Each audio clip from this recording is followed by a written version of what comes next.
द्राक्ष उत्पादक शेतकऱ्याला फसविणाऱ्या व्यापाऱ्याला 1 वर्षाचा कारावास, 13,31,000ची भरपाई. धनादेश हरवला, हा बचाव फेटाळला. सोलापूर न्यायालयाचा महत्त्वपूर्ण निर्णय. द्राक्ष उत्पादक शेतकऱ्याला मिळाला अखेर न्याय. द्राक्ष खरेदी विक्री व्यवहारातील 9,90,000 रुपयांचा धनादेश बाउन्स झाल्याप्रकरणी सोलापूर येथील न्यायदंड अधिकारी न्यायालयाने व्यापारी परमेश्वर दत्तात्रय कोरे, राहणार नानस, तालुका उत्तर सोलापूर यांना परक्राम्य सलेक अधिनियमाच्या कलम 138 अंतर्गत दोषी ठरवत 1 वर्षाच्या साध्या कारावासाची शिक्षा सुनावली. याशिवाय फिर्यादी रमेश वामन अवताडे, राहणार विरवडे, तालुका मोहोळ यांना 13,31,500 रुपयांची नुकसान भरपाई 1 महिन्याच्या आत अदा करण्याचे आदेशही न्यायालयाने दिले आहेत.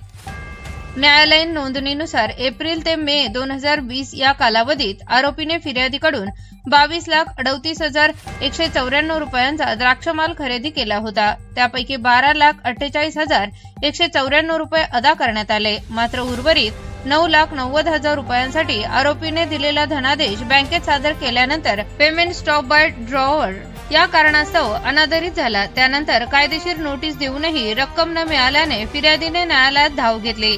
सुनावणी दरम्यान आरोपीने संबंधित धनादेश हरविल्याचा तसेच फिर्यादीने धनादेशाचा गैरवापर करून खोटा गुन्हा दाखल केल्याचा बचाव केला. मात्र साक्षीदाराचे जबाब, बँकेचे दस्तऐवज, धनादेशाशी संबंधित पुरावे आणि घटनाक्रमाचा सखोल विचार केल्यानंतर न्यायालयाने आरोपीचा बचाव अविश्वसनीय ठरविला. द्राक्ष व्यवहार झाला होता आणि उर्वरित देय रकमेच्या परतफेडीसाठी धनादेश देण्यात आला होता, हे फिर्यादीने सिद्ध केल्याचे न्यायालयाने नमूद केले. या ऐतिहासिक निकालात न्यायालयाने आरोपीस 1 वर्षाच्या साध्या कारावासाची शिक्षा सुनावत फौजदारी प्रक्रिया संहिता कलम 357(3) अन्वये फिर्यादीस 13,31,500 रुपयांची नुकसान भरपाई देण्याचे आदेश दिले. ही रक्कम 1 महिन्याच्या आत अदा न केल्यास आरोपीस अतिरिक्त 1 महिन्याचा साधा कारावास भोगावा लागेल, असेही आदेशात स्पष्ट करण्यात आले आहे. पहा, यावेळेस पत्रकारांशी संवाद साधताना द्राक्ष उत्पादक शेतकरी रमेश अवताडे काय म्हणाले.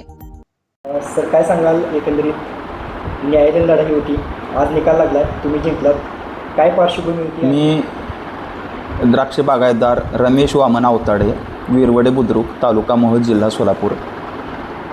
मी द्राक्ष बाग लावून जवळजवळ 13-14 वर्ष झाले. तर आजपर्यंत मला एवढा मोठा अनुभव आलेला नव्हता. एवढा मोठा अनुभव आल्यामुळं इथं आपली भेट व्हावी अशी झालेली आहे. आणि मला परमेश्वर दत्तात्रय कोरे, गाव नान्नज, उत्तर सोलापूर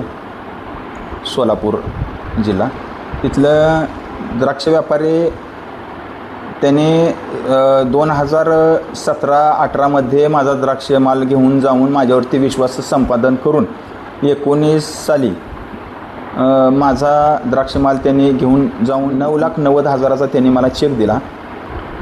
आणि त्यांनी मला सांगितलं की हा चेक टाका. मी सांगितल्यानंतर आणि त्यावेळेस चेक टाकल्यानंतर बॉन्ड्स झाला. चेक बॉन्ड्स झाल्यानंतर मी त्याच्याकडे गेलो नान्नज गावामध्ये परमेश्वर दत्तात्रय कोरे यांच्याकडे.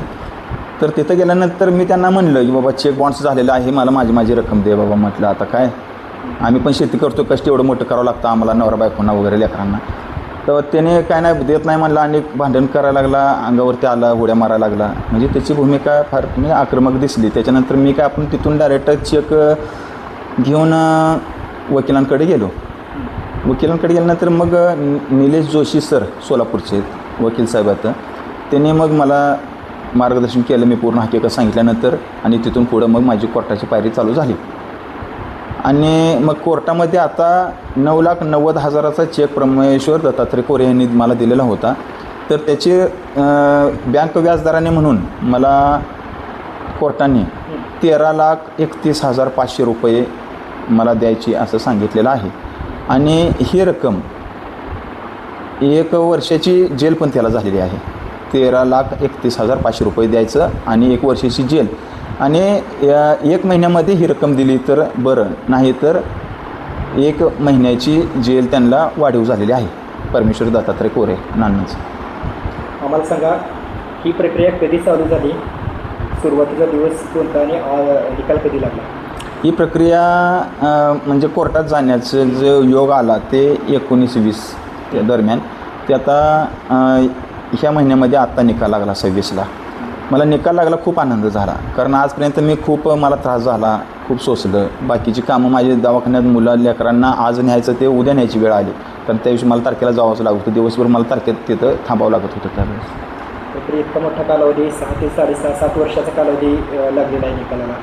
तुम्ही कितपत समाधानी आहे आणि एकंदरीत कशा पद्धतीनं तुम्ही निकालाकडे बघता? खूप खूप समाधानी आहे. आणि तरीही तसं पाहिलं तर आपण कुठल्याही बँकेमध्ये जर एफ डी केली सहजरित्या तर 6-7 वर्षामध्ये माझ्या मते डबल होते रक्कम. मी काय व्याजदराचा विषय न करता किंवा सहज मी रक्कम ती बँकेत मी टाकली असती 9,90,000 तर मला डबल मिळाली असती एफ डी केली असती तर, परंतु मला तेवढी नाही मिळाली.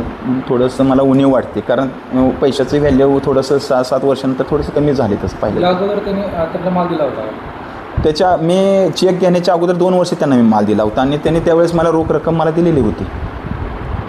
विश्वास होता म्हणायचं तुमचा? त्याने माझा खूप विश्वास संपादन करून माझा खरं पाहिलं तर आम्ही घरी बसून आपण जेवण मिळून करणं वगैरे आम्ही मिळून मिसळून राहायचो. माझा फोटोसुद्धा आहेत, फोटोसुद्धा मी तुम्हाला देणार आहे. मी त्याच्या खांद्यावरती हात टाकून सख्या भावासारखा असा मी त्याच्यावरती विश्वास ठेवून मी त्याला माल दिलेला होता, परंतु त्यांनी मला केसाने गळा कापला खरं पाहिलं तर. सोलापूर जिल्ह्यातील शेतकऱ्यांना काय आवाहन करायचं? मला सोलापूर जिल्ह्यातील शेतकऱ्यांना एक सांगायचं आहे, आपलं विठुरायाचं पंढरपूर या ठिकाणी मागं गेल्या 3 वर्षाखाली तिथं असंच द्राक्ष बागायतदार संघाची मिटिंग होती.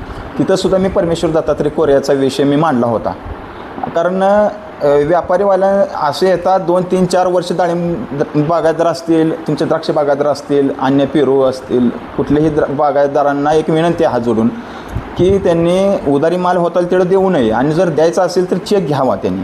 आणि चेक घेतला तरीही 2 वेळा 1 वेळा बॉन्ड्स करून त्यांनी शांत बसतात. शांत न बसता त्यांनी सरळ आपलं चांगलं व्यवस्थित चांगले वकील पाहून कोर्टात लढाई करावी. भलं न्याय मिळायला वेळ लागेल, परंतु न्याय देवता न्याय देतेच, थोडासा विलंब लागेल, वेळ लागेल.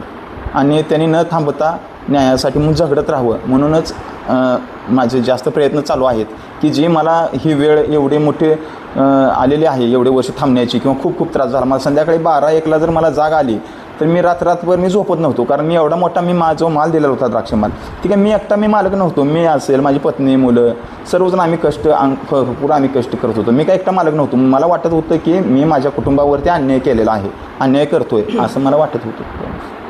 तर असा प्रकार द्राक्ष बागायत शेतकऱ्यांना द्राक्ष उत्पादक शेतकऱ्यांच्या बरोबर जास्त करताना दिसते. शेतकरी व्यापाऱ्यांबरोबर विश्वास ठेवून माल देतात आणि असे प्रकार जास्त करतात. असा प्रकार झालेला शेतकरी अनेक आपल्या सोलापूर जिल्ह्यात असून किंवा बाहेरून अनेक शेतकरी आहेत, त्यांना काय सांगा वाटतं की पहिला तर उधारी माल देऊ नये एक. आता माझा अनुभव वैयक्तिक पाहिलं तर, आणि जर द्यायचंच असेल तर पूर्ण त्याची खात्री करून की बाबा चेक म्हणजे सर्वस्व नव्हतं, कारण आहे परंतु वेळ खूप जातो आहे त्याच्यामध्ये, म्हणून विचारपूर्वकच निर्णय घ्यावा. असे सोलापूर जिल्ह्यात किती व्यापारी आहेत असं? बरेच व्यापारी आहेत आणि याच व्यापाऱ्यांनी मलाच एकट्याला असं फसवले असं नाही, बऱ्याच जणांचं आहे. परंतु फक्त आपले काशीगावचे झांबरे नाना पाटील आहेत, त्यांना यांनी 2 चेक दिले होते. त्यांची पण रक्कम काहीतरी 12.5 लाख रुपये यांच्याकडे आहे आणि त्यांची प्रिंट पण मी कोर्टामध्ये जमा केली होती. परंतु त्यांनी त्यांचे मोठे बागायतदार आहेत किंवा त्यांचं मन मोठं असं म्हणून पण त्यांनासुद्धा ह्या व्यापाऱ्यांनी फसवलं आहे 12.5 लाख रुपये. आणि सांगा की आता तुम्ही झांबरे नानाचा उल्लेख केला, नानांची त्या प्रक्रियेदरम्यान काय बोलणं झालं का? तुम्ही त्याची भेट घेतली होती का? तुम्ही त्यांच्याशी चर्चा केली होती? मी नानांची भेट घेतली. आदरणीय नाना झांबरे नाना बाळासाहेब झांबरे नाना म्हणजे आमचे द्राक्ष ह्याच्यातले काय म्हणतात द्राक्ष बागायतदारातले आमचे खरं दैवतच आहेत. त्यांच्या मार्गदर्शनाखालीच आम्ही बागा लावलेल्या आहेत. भलं आपल्या भागामध्ये जिल्ह्यामध्ये बऱ्यापैकी नानांमुळेच बागा वाढलेल्या आहेत. ते मोठे शेतकरी आहेत.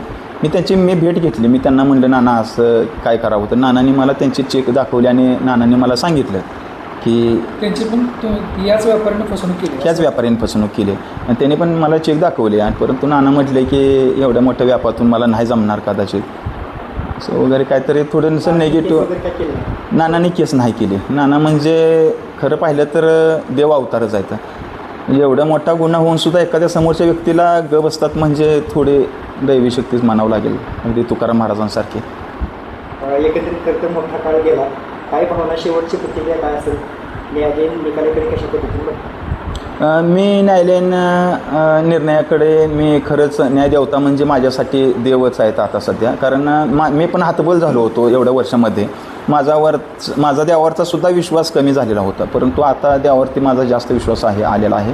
कारण मला खरंच वेळ लागला, परंतु मला न्याय दिला आणि न्यायदेवतेला मी नमस्कार दंडवत घालतो की मला खरंच न्याय दिला.